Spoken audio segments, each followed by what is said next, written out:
नमस्ते, good morning, welcome back to my channel the Magnet Academy. जैसा कि हम लोग पिछले वीडियो में पैकिंग एफिशिएंसी पे चर्चा कर रहे थे, तो आज हम पैकिंग एफिशिएंसी के बारे में डिटेल में पढ़ेंगे कि एचसीपी, सीसीपी, इनके अंदर जो है किस तरीके से पैकिंग एफिशिएंसी को कैलकुलेट किया जाता है। सिंपल क्यूबिक स्ट्रक्चर्स हैं, बीसीसी हैं, इनमें हम पैकिंग एफिशिएंसी को कैलकुलेट करना सीखेंगे। तो जो मेरा जो पिछला वीडियो था उसके अंदर मैंने आपको पैकिंग एफिशिएंसी, संकुलन दक्षता के बारे में जनरल नॉलेज दी थी। जनरली उसकी डेफिनेशन ही मैंने वहां पर आपको बताई थी कि मैंने क्या बताया था, the percentage of total space filled by the constituent particles। अगर किसी ने नहीं लिखा हो तो आप लिख सकते हैं पैकिंग एफिशिएंसी, संकुलन दक्षता। The percentage of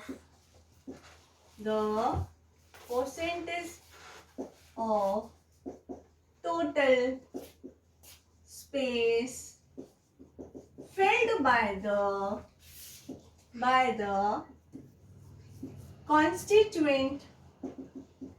constituent particles in the crystal, the percentage of total space filled by the constituent particles in the crystal। भाई हम इसको हिंदी में क्या बोलेंगे, कुल उपलब्ध स्थान का। आप लोगों को ऑलरेडी मैं लिखवा चुकी हूँ कि कुल उपलब्ध स्थान का वह प्रतिशत जो क्रिस्टल में अवयवी कणों के द्वारा धारित होता है। कुल उपलब्ध स्थान का वह प्रतिशत जो क्रिस्टल में अवयवी कणों के द्वारा धारित होता है, हम उसे ही क्या कहते हैं, संकुलन दक्षता कहते हैं। क्या कहते हैं, संकुलन दक्षता कहते हैं। और जो संकुलन दक्षता है हम इसको किस में डिटरमाइन करते हैं, परसेंटेज में। इट इज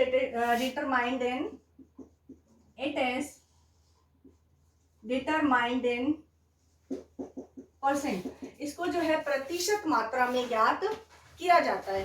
अगर मैं यहाँ पर परसेंट जो हमारी जो पैकिंग एफिशिएंसी है इसके फॉर्मूले की या इसके सूत्र की अगर मैं बात करूं तो सूत्र जो है हमारा क्या हो जाएगा, volume of the sphere upon total volume of unit cell into 100। तो पैकिंग एफिशिएंसी को हम writing here PE only.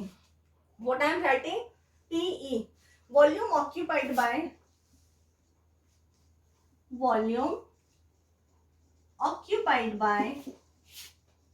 sphere upon total volume of unit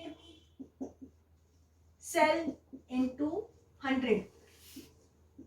This is the formula of packing efficiency।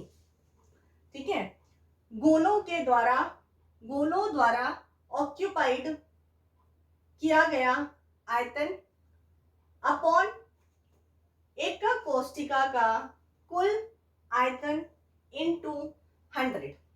ये हो गया हमारा packing efficiency. Generally the percentage of total space filled by the constituent particle in the crystal is called packing efficiency and its formula is volume occupied by the sphere upon total volume of that unit cell into 100। that is the formula of packing efficiency। देखिए अब इसके बाद में जो है हम HCP, BCC है, इनके अंदर और सिंपल जो हमारे क्यूबिक लेटिस स्ट्रक्चर्स हैं इनके अंदर जो हम पैकिंग एफिशिएंसी को कैलकुलेट करना सीखेंगे। साथ के साथ यहाँ पर जो है हम जो हमारी यूनिट सेल है उसकी डेंसिटी को किस तरीके से डिटरमाइन करते हैं, ये आज इतना टॉपिक हम आज की अपनी क्लास में कंसीडर करेंगे। सो चलिए मैं इसको रिमूव कर रही हूँ। होप आप लोगों ने इसको उतार लिया होगा, है ना। अगर आप लोगों को ये वीडियो अच्छा लग रहा है, समझ में आ रहा है तो लाइक करें, शेयर करें एंड सब्सक्राइब करें और अपने दोस्तों और अपने रिश्तेदारों में भी इनको इनके बारे में बताएं। तो हम फर्स्ट देखते हैं पैकिंग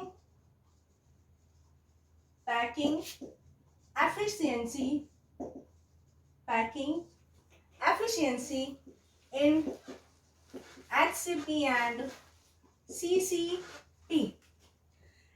फुल फॉर्म है HCP का, hexagonal closed packing, and CCP, cubic closed packing. CCP, cubic closed packing. ठीक है, HCP और CCP की ये फुल फॉर्म्स हैं। तो जब हम इनकी कैलकुलेशन के बारे में देखते हैं तो सबसे पहले हम इसको जो एक डायग्राम से स्टार्ट करते हैं। मैं इसकी फुल फॉर्म को इरेज करके वहां पर एक इसका डायग्राम बना रही हूं।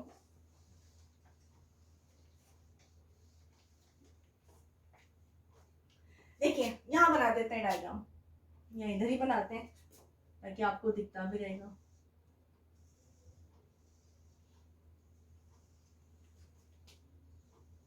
साथ साथ में बनाते रहिए आप लोग मेरे।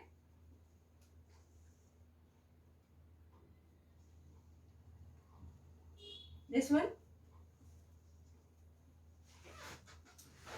जब आप इसको स्केल से बनाएंगे तो ये बिल्कुल परफेक्ट बनेगा मेजर करके। ओके, तो ये यहां से देखिए, ये इसका मिडल पॉइंट है, मिड पार्ट है। जब हम इसको बना रहे हैं तो एक सर्कल, सेकेंड सर्कल और थर्ड सर्कल। जब आप इसको स्केल से बनाएंगे तो ये प्रॉपर बन जाएगा आपके। ओके, दिस वन इस तरीके से,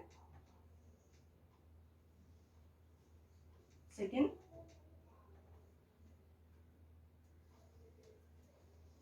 and this one.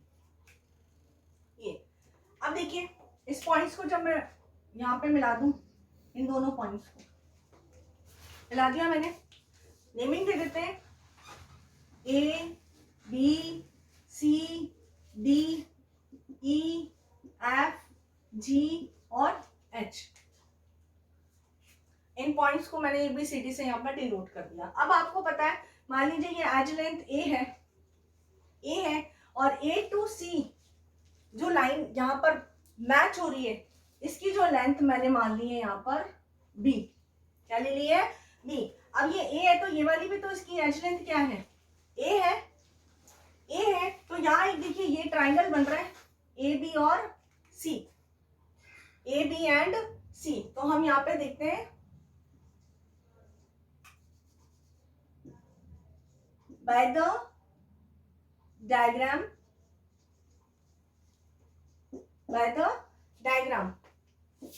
in triangle, which triangle? A, B and C। in triangle A, B, C, देखिए A, B, C के अंदर हम देखें तो ये क्या हो गया भाई हमारा? AC square is equals to AB square plus BC square, है ना।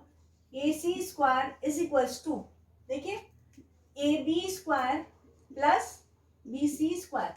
AC की लेंथ क्या है? B। क्या है? B। Then B square is equals to, और AB क्या है? A, और this edge length is also A। तो ये क्या हो गया? A square plus A square. So B square क्या हो गया आपका? 2A square.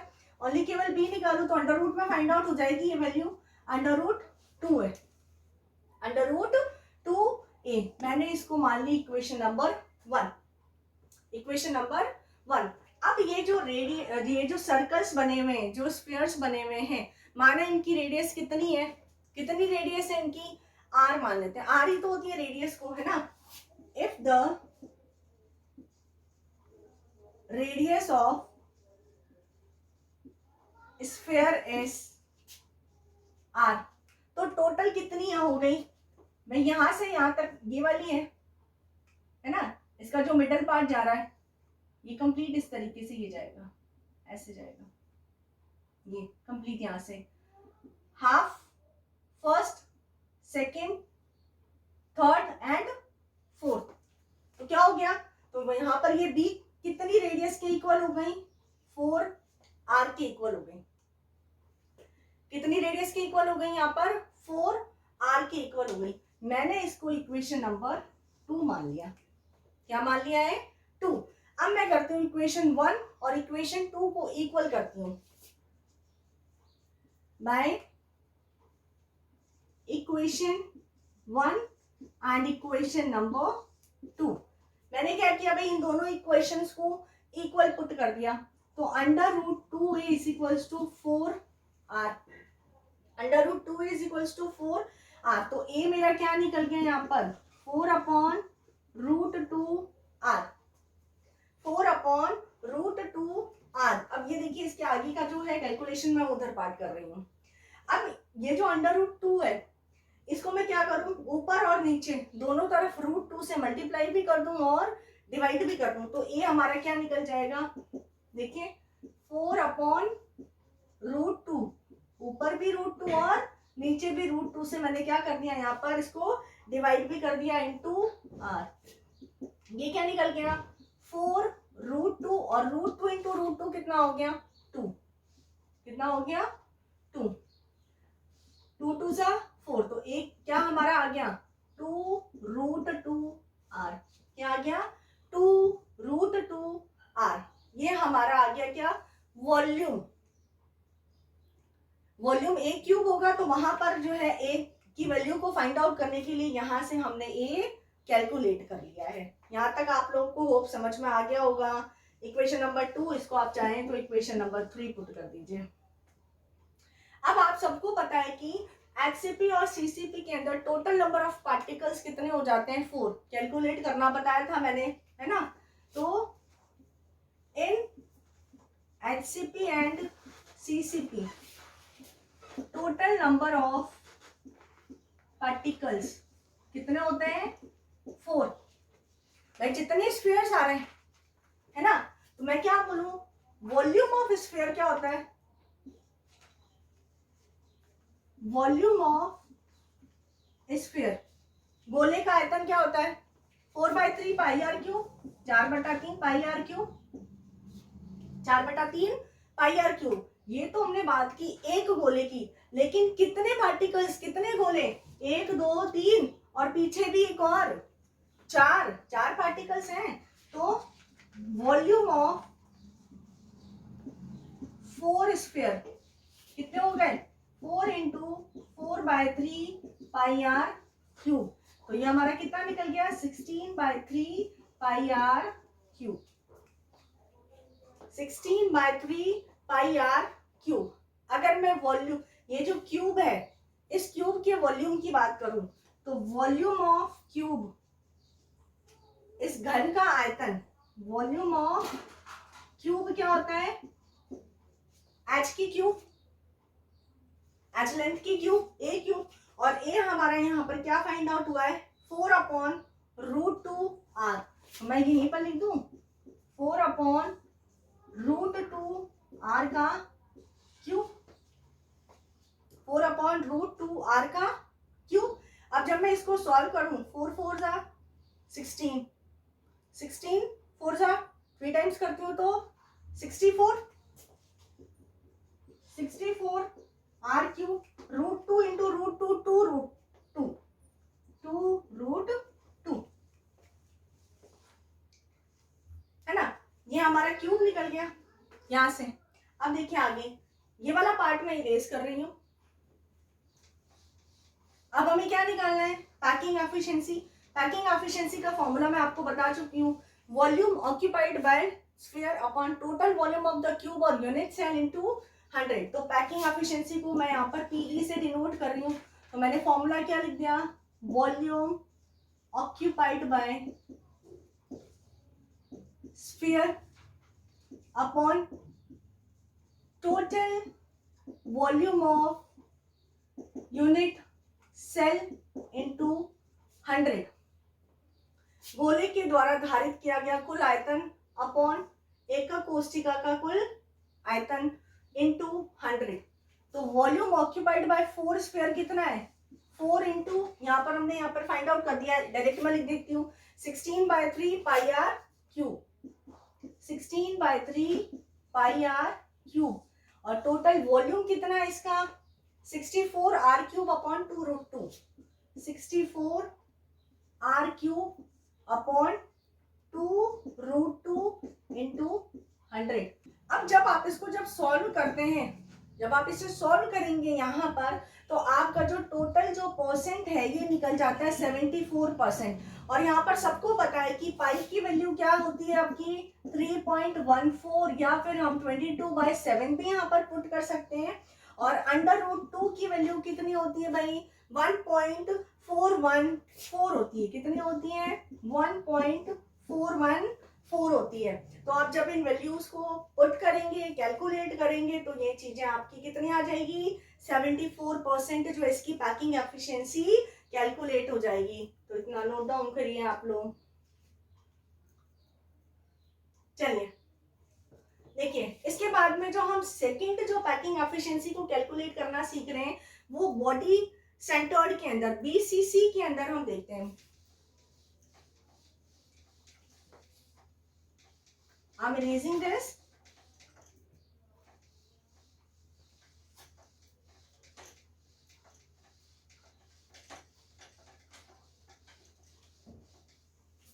Packing efficiency in BCC. Body centered cubic unit cell. काय केंद्रित घनीय एकक कोशिका के अंदर संकुलन दक्षता की गणना करना। अब इसके अंदर भी सबसे पहले मैं क्या करती हूँ भाई, यहाँ पर एक डायग्राम बना देती हूँ। It would be easy for you.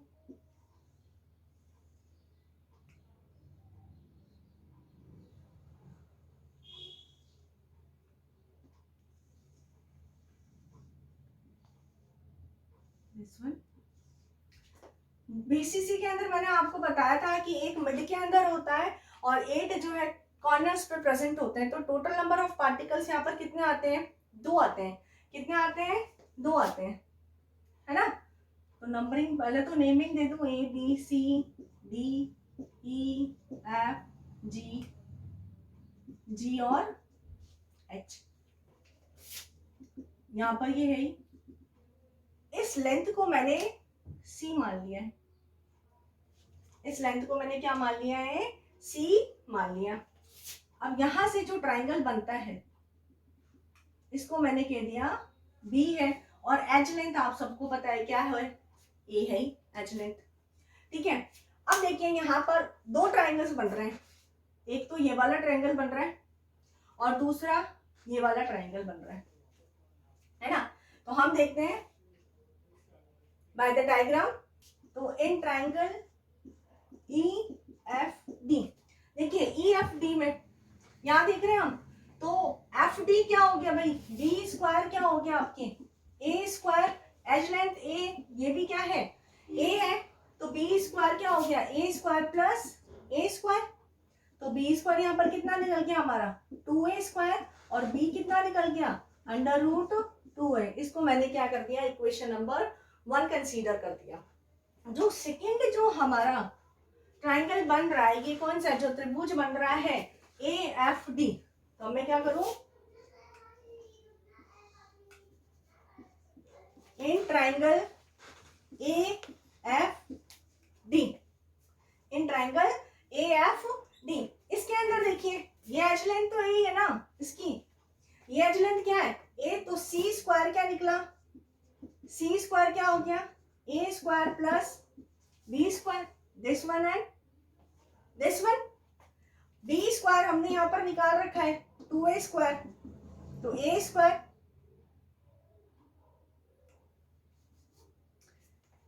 B square. अब B स्क्वायर हमने यहाँ पर निकाल रखा है, तो C स्क्वायर क्या हो गया, A square plus 2A square. ये C स्क्वायर हमारा कितना निकल गया, 3A स्क्वायर, और C क्या निकल गया, √3A। C क्या निकल गया, √3A। This one is equation number 2, this one is equation number 2। अब हम यहाँ पर देखिए, अभी सर्कल मैंने इधर पुट नहीं किए हैं, इधर मैंने सर्कल्स अभी पुट नहीं किए हैं। तो जैसे ही मैं सर्कल्स को इधर लगाती हूँ, फर्स्ट सर्कल ये है मिड पॉइंट, फर्स्ट, सेकेंड और थर्ड। तो अब इस स्फीयर की जो रेडियस है ये कितनी है, R है। Radius of sphere is R।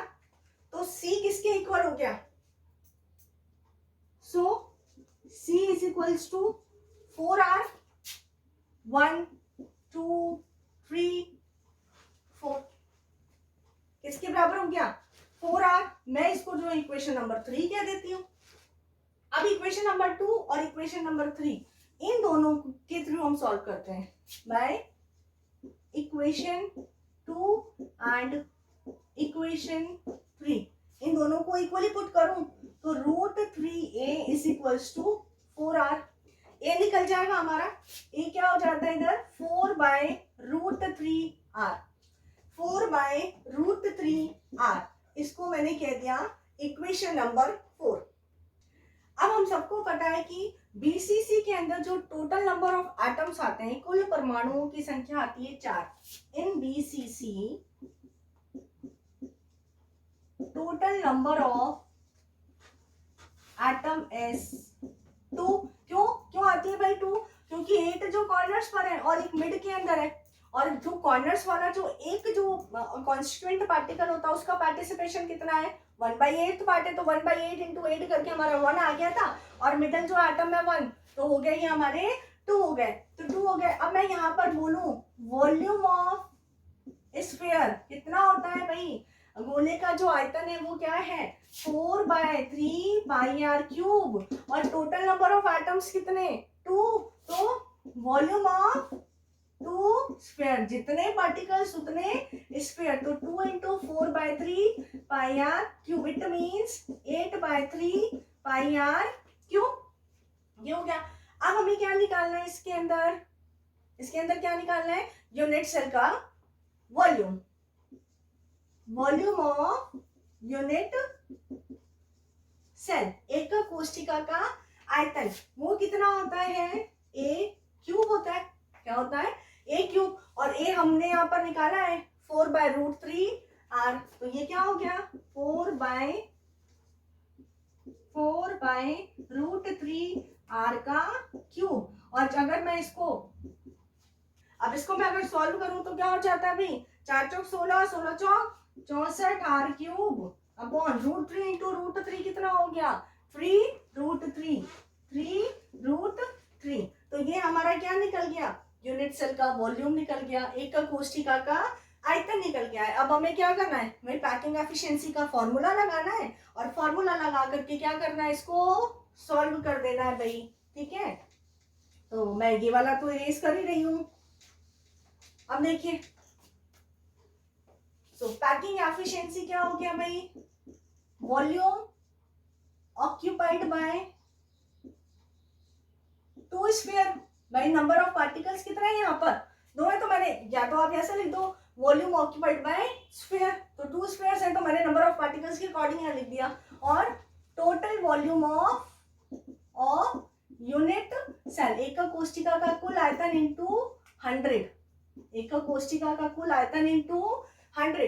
तो हमारा क्या क्या निकला है भाई, देखिए भाई वॉल्यूम जो है हमारा यहाँ पर कितना निकला है 8/3πr³, और यहाँ पे यूनिट सेल का जो वॉल्यूम निकला है ये कितना निकला है 64। इतना मत रहो, चल ठीक है, रुक जा भैया। और जो हमारा जो वॉल्यूम जो यूनिट सेल का जो वॉल्यूम निकला है ये कितना निकला है 64r³ अपॉन 3√3 इंटू 100। अब अगर मैं इसको सॉल्व करती हूँ तो क्या हो गया भाई 8/3πr³ इंटू 64r³ इंटू 3√3 ऊपर चला गया इंटू 100। अब ये देखिए भाई यहाँ से r³ से r³ तो कट गया, ये 3 से यहाँ पर 3 भी कट गया, 8 8 64 हो गया। पाई की वैल्यू क्या होती है 3.14 होती है, क्या होती है 3.14 होती है, और √3 की वैल्यू होती है 1.732 होती है, क्या होती है 1.732 होती है अपॉन 8 इंटू 100, अपॉन 8 इंटू 100 होती है। अब आप इसको सॉल्व कर लीजिए, और सॉल्व करने के बाद जो आपका आंसर कितना आ जाएगा इसका 68% आ जाएगा। इसकी पैकिंग एफिशिएंसी कितनी निकल जाती है 68%। 68% निकल जाती है। संकुलन दक्षता कितनी निकलती है आपकी 68%। और एफसीसी के अंदर हमारी कितनी निकली थी 74% निकली थी। कितनी निकली थी 74। और बीसीसी के अंदर हमने कितना कैलकुलेट किया, इसको 68% कैलकुलेट किया है। ओके ओके चलिए मैं अब इसको इरेज कर रही हूँ। अब हम इसके अंदर जो सिंपल क्यूबिक लैटिस के अंदर पैकिंग एफिशिएंसी को फाइंड आउट करते हैं। ओके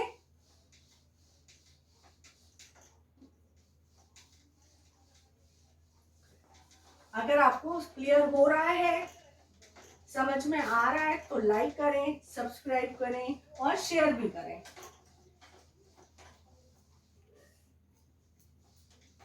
देखिए अब पैकिंग एफिशिएंसी हम फाइंड आउट करते हैं किसके अंदर, सिंपल क्यूबिक लैटिस में। पैकिंग एफिशिएंसी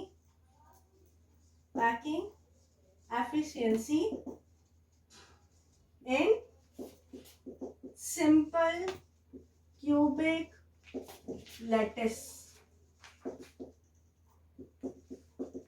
सामान्य घनीय जालक के अंदर संकुलन दक्षता की गणना करना। सामान्य घनीय जालक के अंदर संकुलन दक्षता की गणना करना। अब इसके लिए भी मैं पहले तो यहाँ डायग्राम बना दूं। बहुत सिंपल है ये तो, अब आप लोगों को सबको समझ में आ गया होगा ये चीज। जब हमने टफ ही कर लिया तो ये तो बहुत ही सिंपल है। वापिस से वही बनाया भाई, सिंपल वाला क्या है जिसके अंदर क्या हमारे कॉर्नर्स पे केवल कॉन्स्टिट्यूएंट पार्टिकल्स प्रेजेंट है, तो इसका मिड पार्ट ये। अब अगर मैं इसके अंदर जो है सर्कल बना दूं, भाई आप मिड से बनाएंगे जब, तो ये मेजर करके बनाएंगे तो ये प्रॉपर बन जाएगा आपके इक्वली। प्रॉपर करके बनाएंगे तो ये इक्वल बन जाएगा यहाँ पर। ये देखिए तो ये रेडियस कितनी हो जाएगी इस स्फीयर के लिए 2r हो जाएगी। कितनी हो जाएगी 2r। तो मैं a निकाल दूं, a क्या हो गया बाय द डायग्राम, a कितना निकल गया सीधा, h लेंथ कितनी हो गई r, और r का मतलब a क्या हो गया आपके 2r हो गया। a क्या हो गया 2r। और आपको पता है सिंपल क्यूबिक लैटिस के अंदर in simple cubic lattice total number of particles कितने होते हैं 1। In simple cubic lattice total number of particles, कुल कणों की संख्या कितनी होती है 1। तो उतने ही तो स्फीयर, कितने स्फीयर उतने ही स्फीयर। तो मैं क्या बोलूं वॉल्यूम ऑफ, क्या बोलूं volume of sphere, volume of sphere. गोले का आयतन कितना हो गया 4/3 पाई आर क्यूब। क्या हो गया 4/3 पाई आर क्यूब। और यूनिट सेल का जब मैं वॉल्यूम लूं, यूनिट सेल का जब मैं वॉल्यूम लेती हूं तब वॉल्यूम ऑफ यूनिट सेल कितनी हो गई भाई इसका a क्यूब। और a क्यूब हमारा क्या है, a क्या निकला है 2r निकला है, तो 2r की क्यूब, तो कितना हो गया ये 8r क्यूब हो गया। अब मुझे क्या निकालना है इधर, पैकिंग एफिशिएंसी तो कैलकुलेट करना है, तो मैं यहाँ पर कर देती हूँ भाई इधर। तो पैकिंग एफिशिएंसी कितनी हो गई इसकी, पैकिंग एफिशिएंसी कितनी हो गई भाई volume of sphere upon total volume of unit cell into 100। ये कितना है 4/3। I am not writing here again formulas. 4/3 pi r cube upon 8r cube into 100। अब इसको कर लो भाई 4/3 इंटू 8, पाई की वैल्यू हो गई 3.14 r क्यूब इंटू 100। तो ये r क्यूब से r क्यूब कट गया। और जब आप इसको सॉल्व करते हैं 4 2 8 यहाँ हो जाएगा है ना। और भी जब इसको आप सॉल्व करेंगे तो कितना निकल जाता है आपका इसका आंसर 52.4% आ जाता है। 52.4% जो है इसकी पैकिंग एफिशिएंसी कैलकुलेट हो जाती है। बोले यहाँ तक कहीं पर भी कोई दिक्कत है, कहीं पर भी अगर कोई भी प्रॉब्लम है तो कमेंट बॉक्स में आप क्वेश्चन को लिख दीजिए। ओके तो होप यहाँ तक आपको क्लियर हो चुका है। ठीक है चलिए इसके बाद में जो हम देखते हैं, ये देखेंगे डेंसिटी ऑफ यूनिट सेल, एकक कोशिका का घनत्व किस तरीके से डिटरमाइन किया जाता है। एकक कोशिका का घनत्व क्या देखेंगे हम यहाँ पर, density of unit cell, density of unit cell, एकक कोशिका का घनत्व। क्या देख रहे हैं हम यहाँ पर, एकक कोशिका का घनत्व। देखिए भाई, जब हम एकक कोशिका का घनत्व डेंसिटी ऑफ यूनिट सेल निकालते हैं, जब हम density of unit cell find out करते हैं, तो इसे जो हम एक्सरे डिफ्रेक्शन मेथड के थ्रू कैलकुलेट करते हैं, एक्सरे विवर्तन विधि। तो मैं यहाँ लिख सकती हूँ एक लाइन तो कि इट इज, यहाँ लिख दूं मैं, अब मैं यहाँ पर ये लिख सकती हूँ कि it is calculated by X-ray diffraction method, X-ray विवर्तन विधि। हिंदी में हम क्या कहते हैं इसको, एक्सरे विवर्तन विधि। इसके थ्रू हम डिटरमाइन करते हैं इसको, एक्सरे विवर्तन विधि के थ्रू इसको डिटरमाइन करते हैं। चलिए हम यहाँ पर जो है कुछ अज्यूम करते हैं कि डेंसिटी ऑफ दैट सब्सटेंस कितना हो गया, डी, एच लेंथ कितनी है इसकी, ए हो गई, मास एम हो गया। मास हम अभी जो डिटरमाइन करेंगे मोलर मास, तो हम क्या करते हैं, let the edge length of unit cell, एकक कोशिका की लंबाई हमने क्या ले ली, ए ले ली, है ना। डेंसिटी ऑफ सॉलिड सब्सटेंस, ठोस पदार्थ का घनत्व हमने मान लिया यहाँ पर कितना है, स्मॉल डी है, and molar mass is capital M. Molar mass यहाँ पर क्या है, मोलर द्रव्यमान कितना है यहाँ पर, कैपिटल एम है, ठीक है। डी क्या है यहाँ पर, डेंसिटी, एज लेंथ हमने क्या ले ली है, ए ले ली है। तो हम क्या बोले कि वॉल्यूम क्या होता है यूनिट सेल का, हमको मालूम ही है कि volume of a unit cell, एकक कोशिका का आयतन कितना होता है, फॉर्मूला क्या है उसका, ए क्यूब है। कितना होता है, a cube. Volume of the unit cell या एकक कोशिका का आयतन कितना हो गया, ए क्यूब। अब मैं जब बात करती हूँ इसकी मास की, इसकी यूनिट सेल के मास की, तो mass of the unit cell क्या होता है, mass of the unit cell, एकक कोशिका का द्रव्यमान, एकक कोशिका का द्रव्यमान होता है जेड इंटू एम। क्या हो जाता है ये, जेड इंटू एम हो जाता है। तो यहाँ पर जो हियर जो जेड है, यहाँ पर जो जेड है कैपिटल जेड, ये तो क्या है, नंबर ऑफ एटम, परमाणुओं की संख्या, एकक कोशिका में उपस्थित परमाणुओं की संख्या जो भी है, number of atom in unit cell, एकक कोशिका में परमाणुओं की संख्या इन यूनिट सेल। और एम यहाँ पर क्या है, एम यहाँ पर क्या है, मास, किस क्या चीज है यहाँ पर, द्रव्यमान है, ये क्या है, मास है, ये किसका, एटम का। और कौन से एटम का, जो एक ही एटम, पूरे कंप्लीट एटम के बारे में ये नहीं बता रहा है। तो मास ऑफ सिंगल एटम, एक परमाणु का द्रव्यमान है।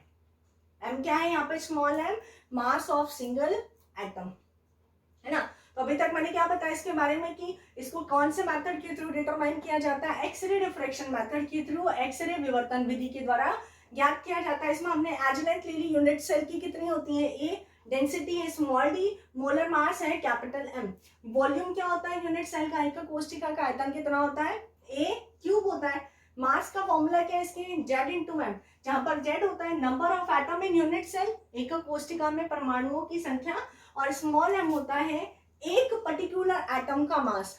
क्या होता है, एक पर्टिकुलर एटम का मास होता है। अब आपको पता है यहाँ पर कि स्मॉल एम जो है, ये ऊपर वाला मैं इरेज कर रही हूँ भाई, स्मॉल एम जो मास जो होता है सिंगल एटम के लिए जो फाइंड आउट करते हैं, ये क्या होता है आपके, मास होता है इधर सिंगल एटम के लिए molar mass upon N A, capital M upon N A. तो हियर कैपिटल एम क्या है, मोलर द्रव्यमान, मोलर मास, मोलर द्रव्यमान है।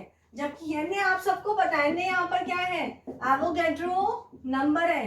क्या है ये, एवोगैड्रो नंबर, क्या है, एवोगैड्रो नंबर है ये, जिसकी जो वैल्यू होती है वो कितनी होती है, 6.022 into 10 to the power 23 atom per mole. Value क्या होती है, 6.022 into 10 to the power 23 atom per mole होती है।